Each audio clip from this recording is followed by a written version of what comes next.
system critic.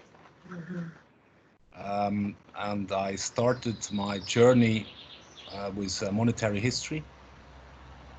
So I was looking into, what is money, how money came into existence, what has money become, and then of course, everything is controlled by money at the end of the day. Whatever we do, we get paid by a certain kind of money.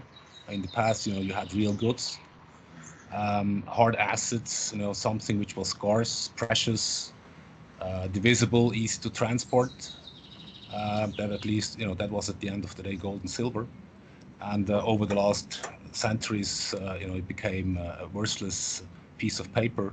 So it's not a property title any longer, it's a debt security enforced on us by government legislation, that we have to use it as a medium of exchange, that we have to pay our taxes, in that kind of money, which is fully centralized. Few people decide how much they print, how much the interest rates will be, who is going to receive the money, how to finance wars, how to bribe politicians. I mean, it's a centralized system, and the monetary system is, of course, centralized as well. So Lord Acton, an old British guy, used to say, power corrupts, absolute power corrupts absolutely. And so that's where that's where I'm coming from. Really interesting. I remember being very young and trying to get my dad to explain to me the value of money, and me saying, well, this system can surely only work if you print a certain amount of money.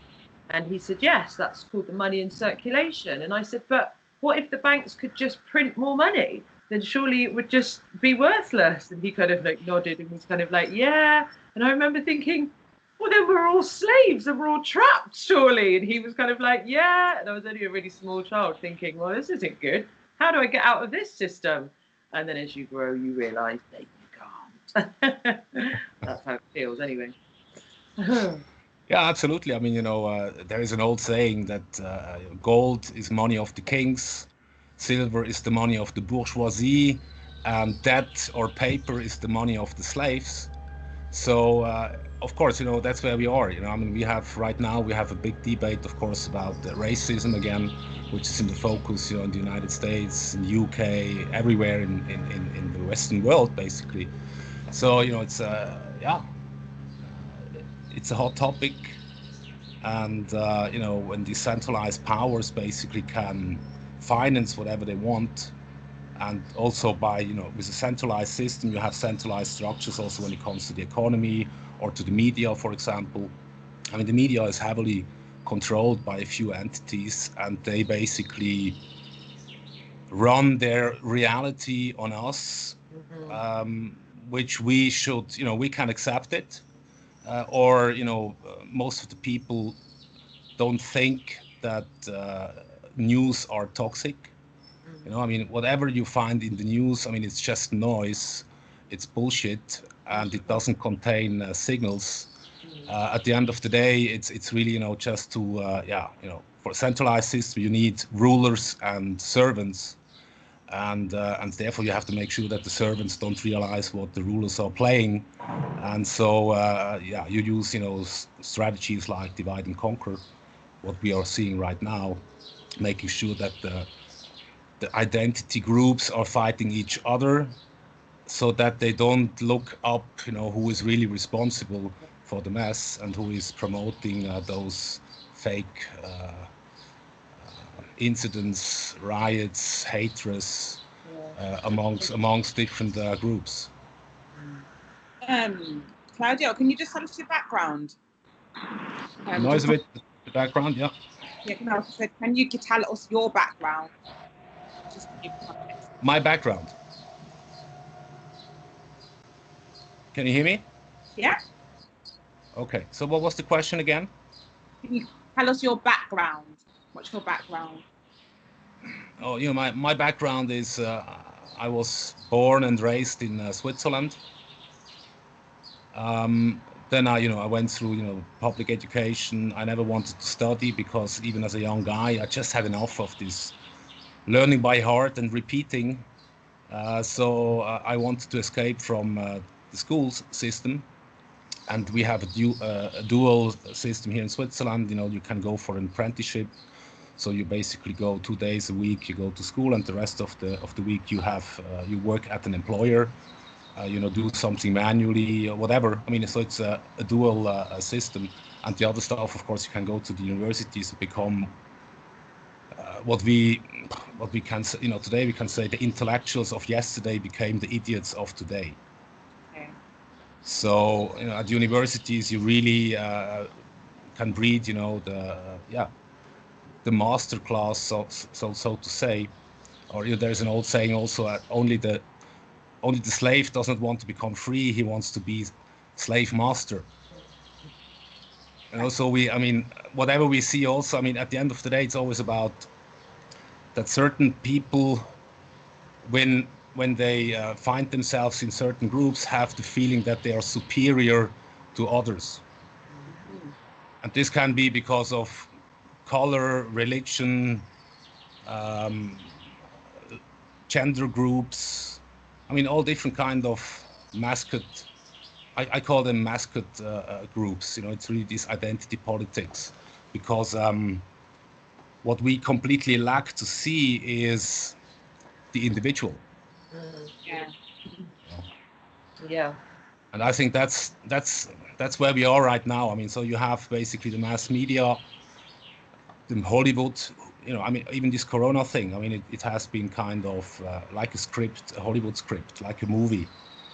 Because we know these kind of movies anyway from Hollywood, you know, for the last 30 years. Pandemia and the Robotters in 2030, and everything is controlled and we just hang around, do nothing, robots are taking over. I mean, yeah, you know, that's really a reality driven forward by centralized planners.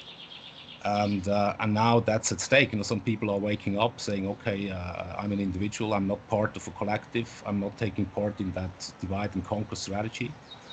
And they recognize that, yeah, what really counts is, you know, the individual as such, because every person is unique. So we are not a member of group, or we don't identify through values which are group definitions. You know, we really should see the individual, and then we would not have those kind of artificial wars initiated on us by people who are interested that we fight each other instead of thinking about what's really going on. Do you think that there's more of an agenda, so to speak, to kind of get us all into this collective mentality of one big system, because so many people are waking up to the fact that they are enslaved and maybe they do want out of the system? Do you think there's like a global agenda going on at the moment to kind of keep us all contained? Yeah, I mean, you know, waking up to. I mean, this is, you know, that's one of the oldest sicknesses of our world, that some people believe in, you know, some people are scared when it comes to individual liberty. So they are looking for more security, and for more security guaranteed by the nanny state, for example, they are willing to give up certain liberties in exchange. And we all know that, you know, you cannot trade in your liberty for security, because at the end of the day, you're going to lose both. Yeah. But so, I mean, you know, the reality of the central planners, you know, the World Economic Forum, the digital IDs, the immunity passports, the tracing applications, chipping the people, forced vaccination. I mean, this is all, this is what we can already see in China. You know, Yeah. it already has become reality. And in China, I mean, you don't leave your house without, you have to stand in front of a camera. They're taking, you know, your temperature, they're taking facial recognition, and then the door is open and you can leave. Yeah. They're doing it in the UK now. They've started doing it in the UK with the heat sensors and the facial recognition. You go into Lakeside in London, you know, you've got to stay 2 meters apart so that they can track you around the store. So that's already starting to filter into the UK, and people are so pleased just to be out spending money that they don't care. So they'll happily queue up for it and get on with it. But yeah, I'm not so keen. The thing is, for me, it's like, since this whole COVID thing has happened, it's brought to the surface how important it is for us to kind of, you know, make a point of not wanting to participate. How do we do that? How do we Possible to maintain your individual liberty? Yeah. How is it post COVID-19? For those who want to do that, shall I say? The connection is really bad. Did I understand it? The principles of liberty, and if I just realized that because of COVID, or if I was thinking about these kind of values already before? No, I don't. My connection's just gone bad now. Okay. Can you hear me? Yeah. Yeah. Okay. So, since the COVID situation has happened, it's woken a lot of us up to how we need to take it seriously, and that we are losing our individual liberty. Now, how do we hold on to that? Okay, well, I truly believe that this whole COVID stuff for a lot of people went too far. So the government really, you know, I mean, I'm Swiss, so I'm used to a very decentralized political system. I'm used, you know, that the people are still, if they want, they have, they are the rulers and not the servants. And so I was pretty shocked when, you know, our federal council, I mean, we have not one president, we have 7 presidents. You know, so we still have a division of power here in Switzerland. But when these 7 guys basically decided, you know, to shut down the borders and to shut down non-essential businesses, and that 98% of all the people who are not a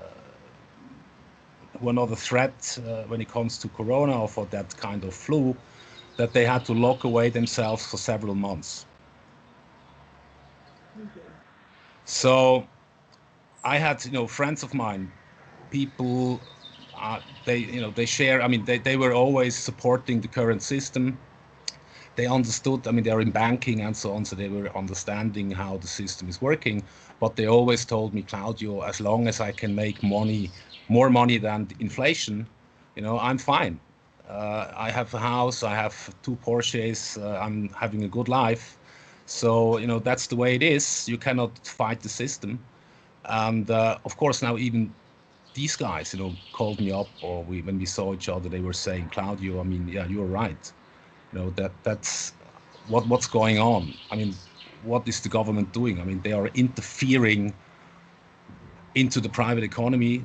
They are basically telling people, you have to shut down your business. You are not allowed to work to put food on the table because you are not non-essential, you know. And this is, of course, all done because of the greater good. And this on the global scale. And you had only one voice in the media, that this corona flu is, you know, the biggest killer in history. And I mean, when I followed I followed corona since the beginning of January, because I had friends living in Wuhan. And so I heard what's going on. And it was never clear if it's, you know, a flu, if it's just a hoax, if it's being used for political cleansing, stuff like this. I mean, imagine, you know, they locked the whole world away for several months. You weren't allowed to go out. I mean, in certain jurisdictions, you had to fill in a piece of paper or ask for approval to go to the grocery. I mean, here in Switzerland, I mean, it was a suggestion to stay at home. And I was driving during the whole corona period. I was always driving around looking, how do the people behave? How do the Swiss obey? And we had fantastic weather. And so all the Swiss, they were, you know, barbecuing at the lake, hiking, biking, driving around. I mean, at the beginning, maybe the first 2 weeks, it was a bit quiet. But afterwards, you really saw people going out and at least having, you know, using the time in a meaningful way and get some sun and, you know, vitamin D6 or whatever. And then, of course, I heard from other people all over the world, friends of mine, you know, Greece, Italy, Spain, England, America, Germany, Egypt, Dubai, I mean, they had all curfews. They were forced to stay at home. And when we look at the death rate, I truly believe the political lockdown caused more death people than Corona itself. Yeah, mental health issues, suicide. I found it really interesting that in the UK, they presented the lockdown as guidance, but then when they issued their guidance, they issued it as an instruction. So they would say, we really need you to follow the guidance, stay at home. So it was kind of like guidance that you must follow, which isn't really guidance. I'm a law graduate. Similar, went to university, realised it's a load of bollocks and didn't want to get involved in the system or whatever. But glad that I did my studies. And it's always been clear to me, as having studied the law, that, well, what I thought, that I'm a free person as far as my individual liberties go. I've got freedom of movement, freedom of speech, and there are things that can't be taken away from me. So I was absolutely horrified that people felt compelled that they would have to stay in their homes, to the point that the government was saying you can't go into your back garden if you're a vulnerable person. And I was saying to people, your government cannot stop you from going into the garden of your own property and sitting down and enjoying yourself. They can't stop you walking to the end of the road. There is no law of the land that can be made that can take that liberty away from you. But it amazed me that the immediate mind conditioning, that people would immediately turn on me like I was some kind of enemy to them and the state, for suggesting that they maintain their own liberty.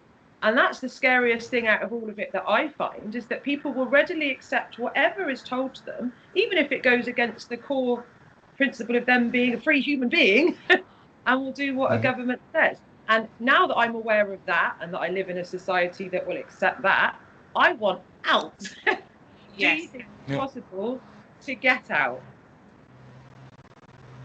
Bearing in mind this is a global event.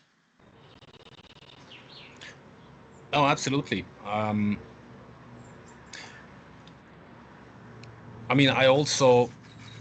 in conversation with a few people, so far, they also understood that,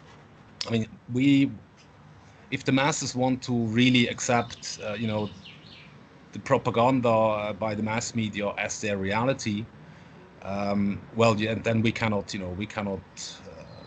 do anything against it, of course. Oh. So then, but I truly believe, I think that's really the big game changer, is the digitalization. What has changed over the last 20 years? I was born in 1971, so I grew up in the pre-digital age, and the last 20 years, everything became digital. And this is the game changer, and every coin has two sides. And so what we are witnessing right now, and also the past 20 years, what we have seen was the centralized side of the internet. Controlling the data, everything is centrally stored on servers. We know that, governments is using everything, is recording everything, that they have the power to interfere, to listen, to do complete surveillance. And now we can see, that China took that model even further. So, there you really have constant monitoring in the cities, at least 24/7, and the government knows, because they also 80% of all the payments are digital, with government apps or government or private companies which are owned parts or linked with the government. So it's absolute control. And this is definitely the reality that the people want to enforce also on us now in the Western world. And at the same time, the digitalization, every coin has two sides, and we also have a decentralized side. So meaning that when people use digitalization, the internet, information, the way they communicate, the way what the money they are using, digital money, property titles on digital money, for example, the whole crypto movement. You're talking about using blockchain and open source blockchain kind of digitalization of things. Absolutely. Blockchain is just one application, of course. But what I'm saying is that, before 2009, it was not possible to wire money from nation A to nation B without using the banking system. Yeah. And now since 2009, you know, when the first transaction with a monetary character, I think it was 2009 with Bitcoin, I mean, that was possible. And since then, people realized that the backbone of the internet is fully decentralized, it's open source, so it's uncontrollable. You know, you have like a highway which has been built and everyone can use the highway, but you cannot control the highway. Yeah. And this is, so you can regain freedom in the digital world, which you have lost in the physical. And that means, like a friend of mine, I mean, he's a hacker. He is paid for writing, so he already lives somewhere on this planet. And I mean, I know where it is. In a valley, he decides how much taxes he has to pay, whatever. I mean, he has quite some control over his own entity and what he has to disclose when it comes to the official system. I mean, that's all possible. And I think now more and more people are waking up, and because most of the people understand that this world, the world we have known, is going down the drain. I mean, the old economy and the old system we have known, that's at stake at the moment. It's a controlled demolition of the financial system, of the current monetary system, but also of Western civilization, for example. I mean, to me, it's also a long-term attack against Western civilization. And so, you know, it's going more towards central planning, and central planning can never work, because in central planned economies, you don't find prices. You don't know how much a good costs, and therefore you will always misallocate goods and services, and by doing so, you are destroying a sound economy, and you're basically just ruining. I mean, that has been the outcome of the Soviet Union. They did not collapse because people changed their mind or so. They collapsed because it was not longer sustainable. And so, of course, please. So I want to really dig into the idea of being free, you know, and regaining that freedom. So how does one achieve that? You know, how does one achieve, you know, like your friend who is a hacker and he's fucked off into the valleys, and then he's now choosing what taxes he pays, etc. How do we do that? How do we sign ourselves out of the state and stabilize ourselves somewhere and in a position where we can be like him and dictate, you know, how much we involve ourselves within the system in terms of taxes, etc. You need to pack your laptop, get in your kayak, and sail away. Yeah, I mean, hey, there is, of course, there is not one solution fits it all. But I think what is important, and what, you know, it's a thinking process as well. I mean, nothing is changing from today to tomorrow. Yeah. You know, but the world, I think the world has already changed. You know, we have known a world before 9/11 and after, and now we definitely know a world before Corona and after. And so the reality has changed. We're going to see lots of pandemias in the future. I mean, most likely on an annual basis. So I mean, this is, I mean, they can use, you know, I mean, this Corona as a pandemia. I mean, that it's a flu, and the flu is coming every year. So I mean, that's the new reality, and I think a lot of people will not comply with that, and therefore I truly believe the first step is to, you know, to have good conversations with people you believe they are like-minded, Yeah. which share the same values, and basically, you know, discuss with them how can you opt out. I mean, you would have to, you know, you have to leave the city centers. I mean, even if the reality with surveillance and everything becomes true, they can control the city centers, certain areas which are highly densely populated and so on, but they can never control the whole world. So I mean, so you have to go somewhere off the grid a bit, but you still can, you know, could be somewhere in the States. Most likely there will be places in the UK as well, also in Europe and also in Switzerland, and build up, your own communities. Claudio, I own a property in Bath. So Bath's a very, I don't know if you know Bath. It's a very prominent area. It kind of property value usually holds its value. It never really slides. It always goes up. I've got absolutely no interest in, and like you're saying, staying in a city. I haven't done for Corona. I was always had plans to kind of get out and live a more kind of country lifestyle. But I'm concerned now because, as you say, I believe that there will be more pandemics and more breaking down of societies and systems. And so, I don't trust the market rate, so to speak. Do you think that it's wise to get rid of bricks and mortar, or do you think at the moment it's better to keep money in bricks and mortar? Because obviously it's still an income as terms of, rental value and things like that. But I'm a bit I don't two minds what to do about my property. Yeah, I mean, it's of course it's always hard to say. If when somebody owns a property and he's living in it, I mean, that always makes sense. Or it's a different story than if somebody owns property as an investment to make, to create cash flow in rent and so on. I truly believe, overall, I truly believe that real estate is heavily overvalued, of course. So do I. Because real estate has become everyone. I mean, I'm in the gold business. I'm in the physical gold business. I sell that stuff as the insurance against the system crash, as a pension fund. I mean, it's really a hedge against all the risks. So real estate has been basically, my richest customers are in the real estate business, because over the last 50, 60, 70 years, I mean, Greenspan, for example, the Federal Reserve president, a few years ago, he purchased property in the 50s in New York for $7,500 a house. Okay. And today, of course, it's worth, I don't know, 2 million, whatever. I mean, it just, so real estate became the modern gold, also kind of.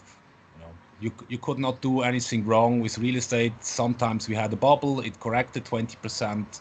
All the people who had not, enough down payment, they have been crashed and killed out of the market. But I mean, and the last financial crisis was heavily driven by real estate, of course, because everyone wants to own his own house, a cozy house, a place, to be. But this dream, of course, has been heavily subventioned and financed by governments and by the banking system to put also, the people into a debt. And when you put people into debt, they are, less free, also in the way they think and what they do. And so, real estate is a big bubble. I mean, when the old system goes down, the old economy, and we built up a new one, a green one, CO2 emission free, that's what they are promoting basically all over the world, these politicians, so that they're going to print money out of thin air in the future, and they will inject it only into companies which are linked with the new world order, kind of healthcare, vaccine companies, CO2 emission free. They will receive money, and the old economy, the old industry is going down. And this transition, I mean, it's we don't know how easy it will be, but under these circumstances, I mean, you can be 100% sure that real estate is dropping, because even in the coming weeks and months, more and more people are going to lose their job, so they cannot pay the rent, the mortgage, whatever. So once it starts, then I think it could become pretty fast. I mean, by the end of the 20s, the big financial crisis during the 20s in the United States, real estate lost up to 90%. So. Well, this is the thing. I think I appreciate the fact that I know that this property, because it's in Bath, because of the postcode, it's worth a lot of money. But for the bricks and mortar, the land that it's on, I know there's no value in it at all, which makes me think, sell, take your money, run for the hills. But then, because I've been conditioned to believe that there is this value in bricks and mortars and security of I mean, having it is. It is. I mean, it's a real asset. yeah, Real estate. I mean, it's not like a debt security or a future or whatever. Piece of paper that is a promise to pay something. I mean, real estate is real. So, and it has cost a lot of energy and goods to build the house. So, I mean, overall, of course, to own a house, I mean, that's the dream of any person anyway. But I think, yeah, right now in the actual situation, I mean, if let's assume Bas would have a sound community, people who are like-minded like you, they share the same values, you can, I mean, Aristoteles always said, demos, the village, kratia, the rulers. And Switzerland was always a nation defined by the principles of subsidiarity. So I mean, the municipalities were the most important political constructs of the smallest collective within the state, having the biggest power. And if the municipality had a problem that he could not solve, then it was possible to call up the next higher level, which was the state, the canton. That's what we call it here in Switzerland. And then, the federal government had a very little, very small function. I mean, they also only collect 10% of all taxes. So I think what we have seen now, of course, was a complete centralization. From different European states into the European Union. So it's a centralization. And now, of course, they are telling us that the world is going down in 12 years' time because of CO2 and so on, and we might all die because of Corona, blah, blah, blah. I mean, it's, this is, that's what the people have to grasp. And then realize that decentralization, that's now the time. You have to decide if you want to go for centralized structures or if you are willing to go for decentralized structures, look for the right community and try to build up something.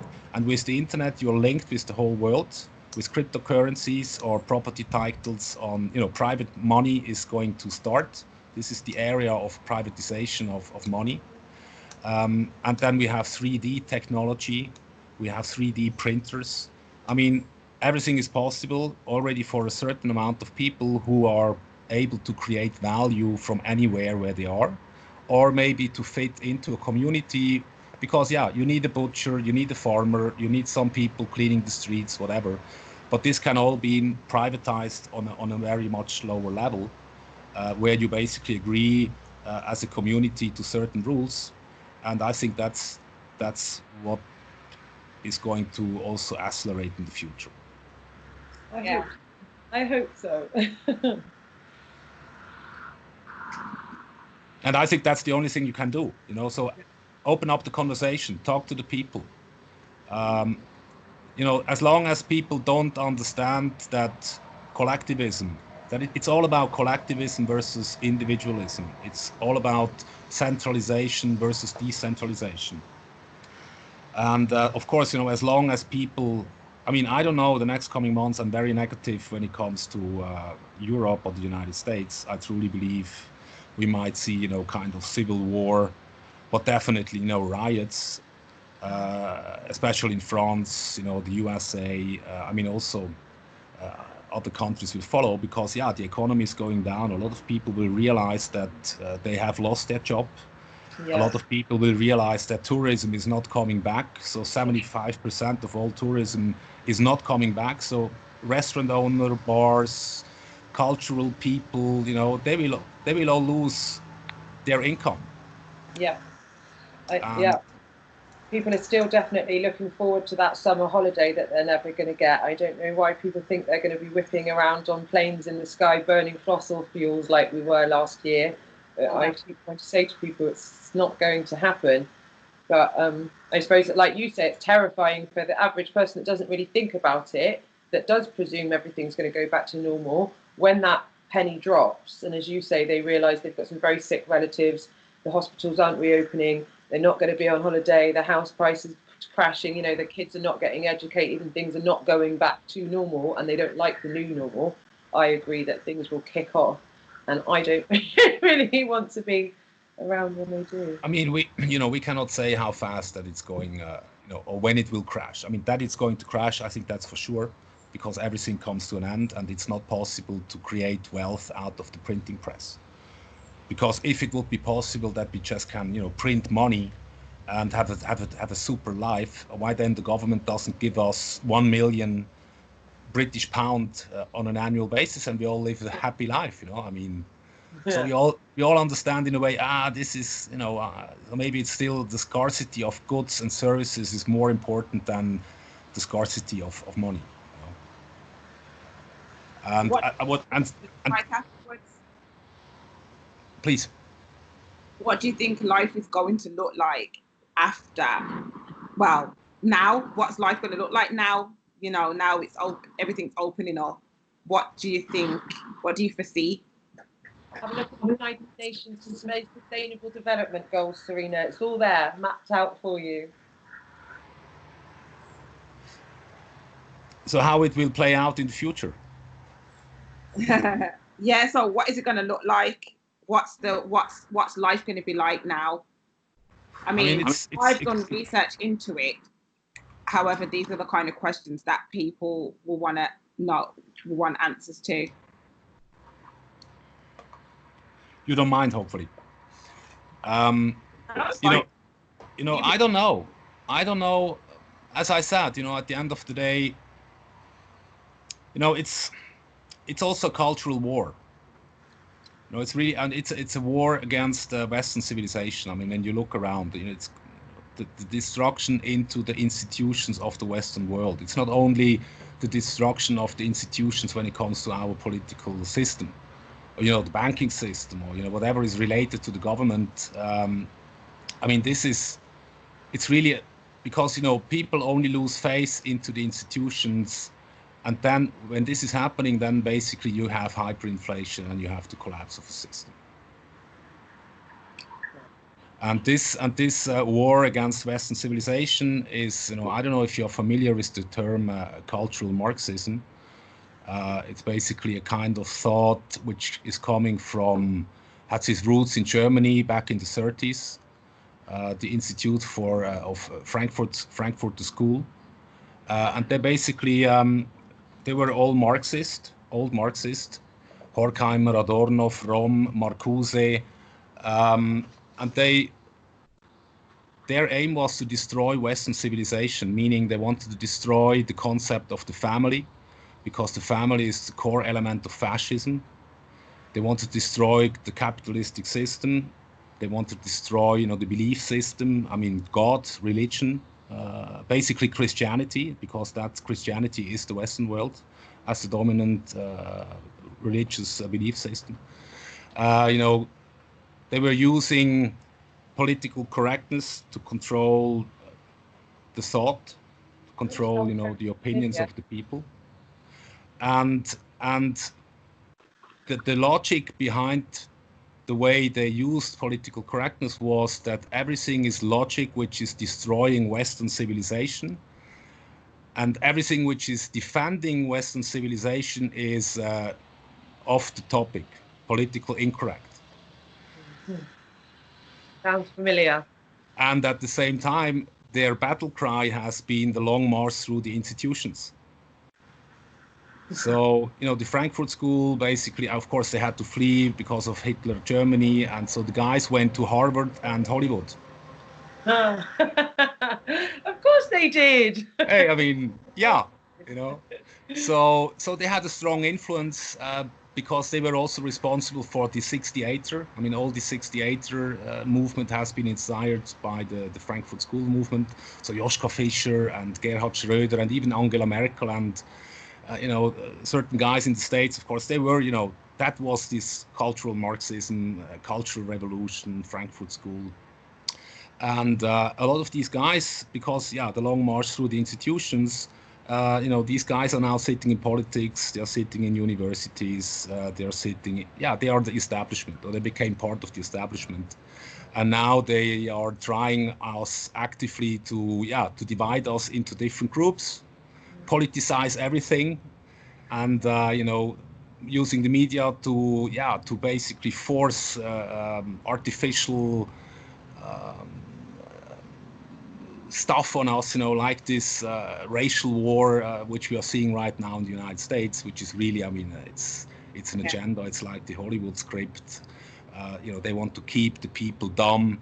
For them, the people are just useful idiots because, we act exactly the way the government and the authorities want us to act, fighting each other instead of looking up and saying, hey guys, hey government, we don't need you. You are the problem. Politics is always the problem and it's never the solution.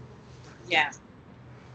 And the thing is, it's evil. What's evil about the whole media thing is that they've literally worked out where everyone's pain is, and they're pressing those buttons in order to keep people distracted to pass their, do what they want to do, pass their agendas, get on with their policy making, etc., etc. I find it very evil, the fact that they've literally worked out, to a core level, what will make people react, and they don't care. It's evil.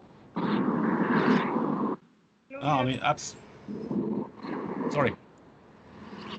I was just going to mention, so do you think that, because I hear a lot of talk of you have to be within an institution to be able to make changes, you have to be part of the system in order to be able to shape the system.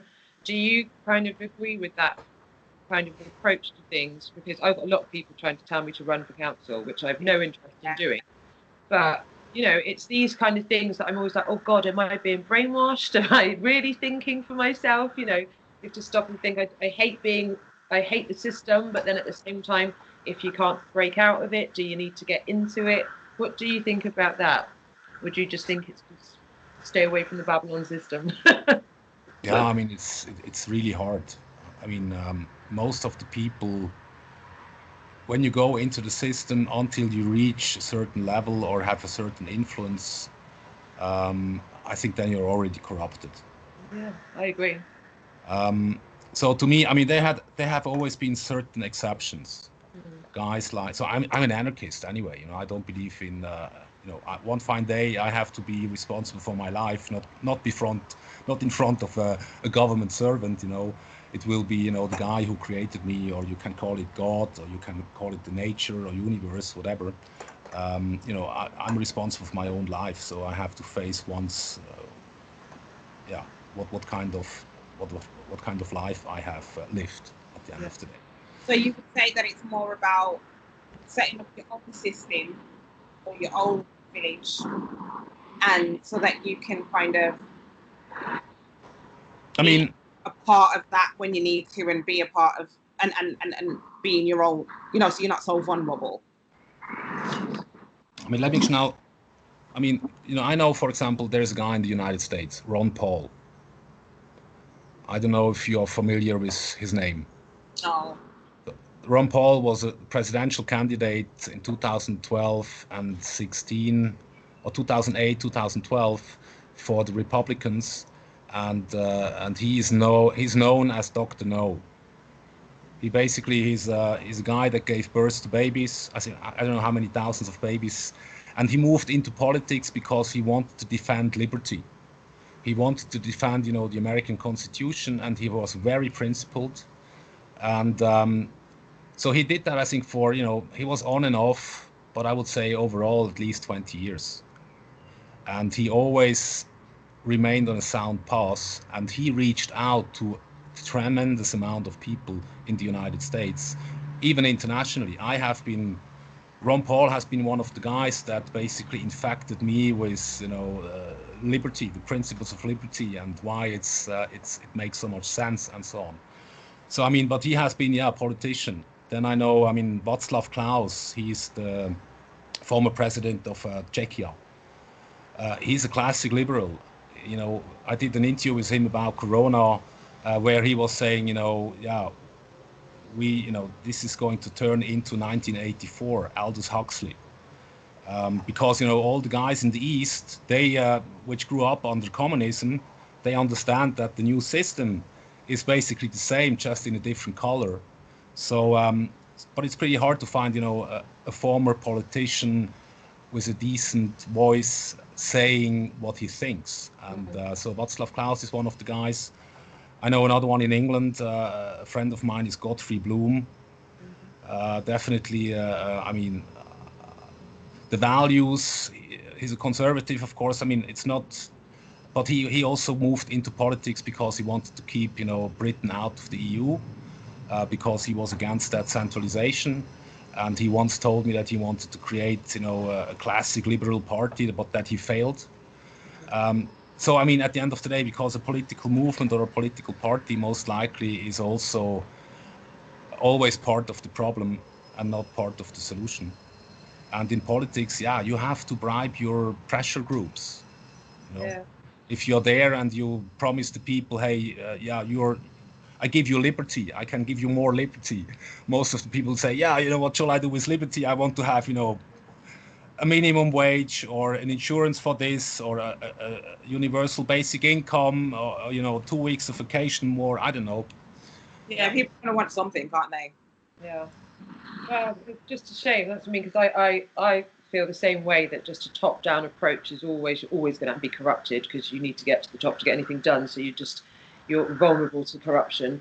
But then it's just so sad, because from the ground up, it's just, I feel like the top have just stamped on that opportunity, like have just taken it away. I do feel like we're just going really, really quickly down this path where everybody just has to do what they're told. And if you don't, it's not like you can go and have a little piece of land and go and rig up and live off grid and get your solar panel, because you just can't do that in England. It's illegal, So I'm kind of just freaking out a bit, thinking, about that's why it's important that you monitor. Because the world, this is not the end. This is just the beginning of the new normal. Yes, that's why I want to get ahead of the game. Absolutely. And I think the only way you can get, so you're already ahead of the game because you're already thinking about what to do. Yeah. Most of the people I know, they are still paralyzed. They don't act. And they still hope. Hope always dies at last, of course. So I think, there are projects popping up, communities, Google, the internet, use the internet, try to find, like-minded people who are also willing, because they see, there is no, I don't want to live in that future. I don't want to live in that reality. I don't want to be part of constant riots and mass surveillance and so on. So let's find, some distance. Let's create communities. And decentralize. And I think if there are more people doing that, then the powers that should not be have no saying anyway, and their structure are going to collapse. And the internet, and that's the key point. The internet. So decentralized structures are always more superior than centralized structures. How? Because that's just the nature. It's much more resilient. So even a centralized system with all those anointed experts and technocrats, they are just going to they're going to fail. And more people, when they see, they have less money in the pocket, it's hard to get some food. I'm also expecting famine in the coming months. When you shut down the economy for a few months, it has an impact also in food production. So, but everything comes, slightly later. So, the expectations, there will be bigger shocks, it will be more volatility, more people will be impoverished. So why should, more and more people will then also realize that they don't have to kill the king if they just can ignore him. Yeah. And that needs to be the understanding that a certain group is, getting together and working on their exit or plan B. Yeah. I think that's key, that is, because at the end of the day, if nobody participated in the COVID lockdowns, then it wouldn't have been a COVID lockdown. But because everyone participated, it made it real. Everybody should throw away their television, in my opinion. Oh yeah, it's it's telling a vision, telling a vision, and you find programs. You were watching Into the Shadows, is it? Yeah, a friend of mine sent it over. Very good. I'm always hesitant, of course, but it's definitely, it's interesting, of course, Edward Bernays, propaganda, you have to control the media to control the masses. Yeah, the Church Commission, fake news that the government has. The government always lied to us in the past, and the internet basically brought more surveillance and more control by the centralized powers, but at the same time they lost the monopoly over the information supply. So you don't think that they've got as much control of the internet as they like to make people believe? Not at all, because there is no internet kill switch. You cannot shut down the internet. All the computing languages which are being used have been a constant. You can change it at any time. You can create your own code. And by doing that, hackers, the more the system becomes oppressive, more and more hackers and crypto anarchists will, work on alternatives that will make, centralized tools a joke. There was a very good documentary, I can't remember what it's called, about a city in China. You probably know it. It's one of their special enterprise zones. And yeah. I couldn't get my head around the fact that all of these people were taking like a product, like an iPhone or a speaker or whatever, and taking it apart and using the internet and using open source software to turn it into something else and something much, much better. So they had all these mad kind of tools and technologies and robots and things that, I blew my mind. And I was thinking, wow, like, why can we not buy that product? And then getting my head around the difference between being open source and everything having to be patented and going through Google and Microsoft and everything else, and what actually you're allowed to see, and the potential of what's available. And I had no idea until I'd actually seen that happening and seen these kind of 9-year-old kids in China on the street corner using open source software to program a machine to do something that it wasn't set up to do, And I was like, wow, that blew my mind. And then starting to realize that, if you can just get your head around the coding and how the way things work, then you can literally, turn anything into what you want it to be with the kind of the internet, if you know how to use it. So that was really, really powerful. But then I was thinking, I don't know if I've got 20 years to learn all the different computer languages. We need Claudio's friend on our side. Yeah, we do. We need some hackers. Yeah, hey, listen, this world 20 years, as everything is moving quite fastly. The world has changed tremendously over, you can see it, if somebody would have told you 3 or 4 months ago that it would be possible to lock away the whole population on the global scale, you would have said, no, come on, forget it. It's not possible, bullshit. So I think, I don't know how the system or how the world will look like in 6 months' time. I have been never more uncertain about the future. It can be that, the system can crash at any time. We can have violence, but it could also be that they just print new money. They basically, people comply, so they use that new money to create new industries and then to put all the people who lost a job into the new industry, paying them a universal basic income, combination, which they are doing already. Spain just switched to, modern monetary theory, and they pay out universal basic income to everyone. So you can always prolong it, keep the people paralyzed, keep them enslaved, but of course, you cannot do it for much longer. I think, the next 2, 3, 4 years, I would guess, that the world will look really, really different. And I just want to be then in surrounded by people or living in an area,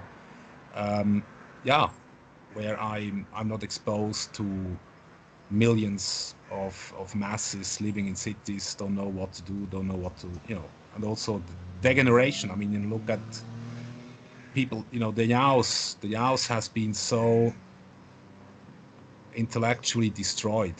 Aristoteles, for example, he also said the mark of an educated mind is to entertain an idea without accepting it. So meaning an educated mind is open to discuss whatever a person wants to discuss. And when you look around you, I mean, today, you know, this political correctness, and you are not allowed to talk about this. If you criticize that or have a different opinion, you know, you even lose your job. Critical thinking is dead among the masses. It's theory.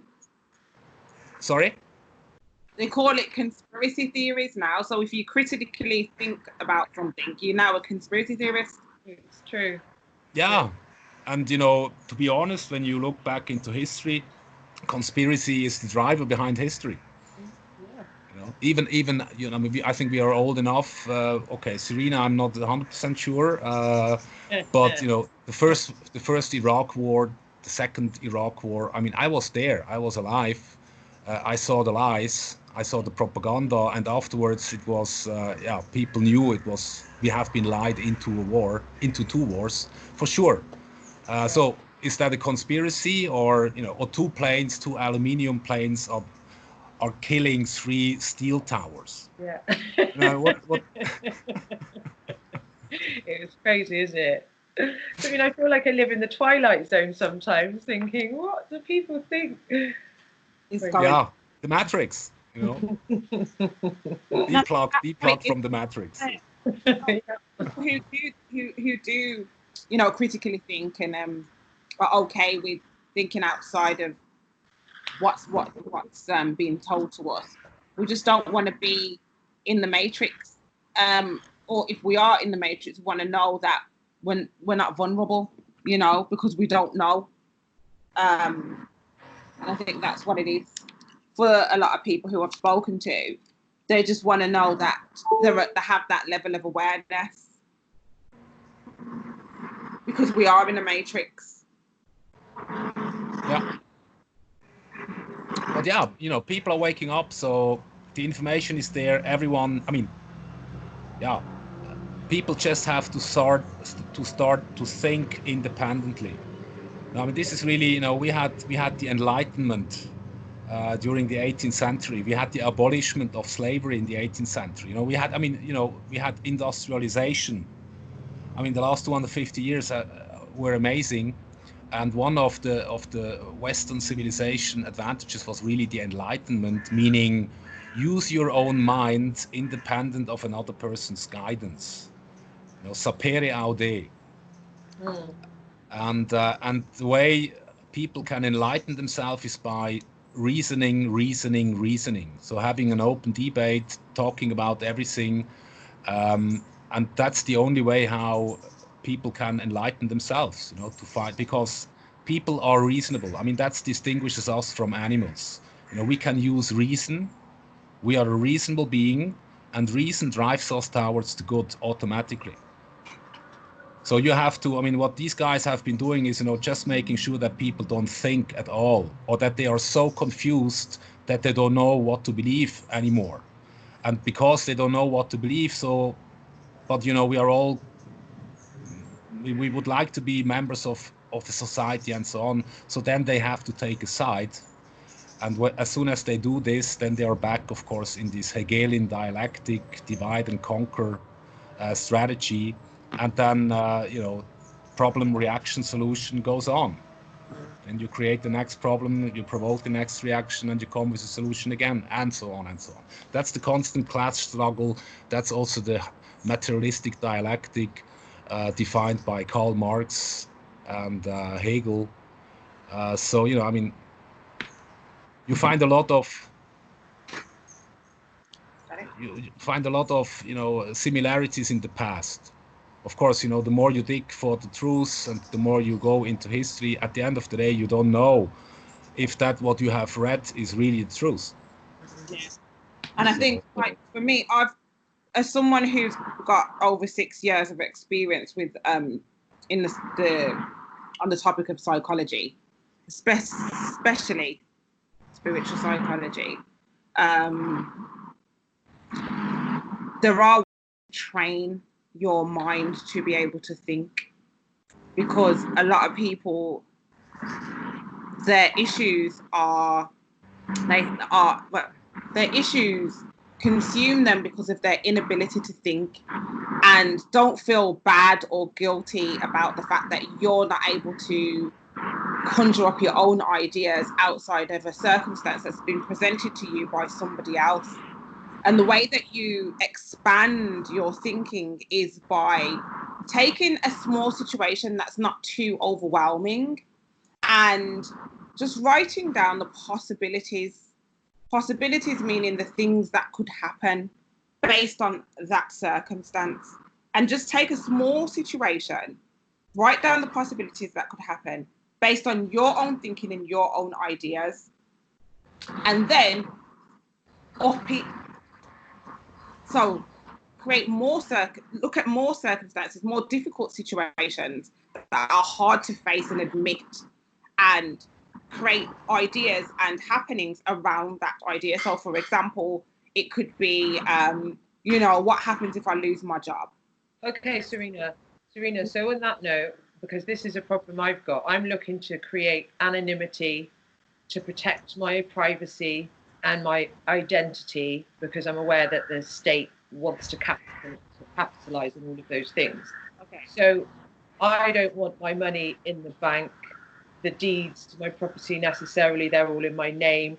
If I say, if things kicked off and I had to move and leave immediately, I can't take a bundle of cash in my backpack with me.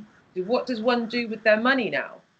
Do you put it into Bitcoin? Do you invest into new technologies because you're still keeping you on the grid?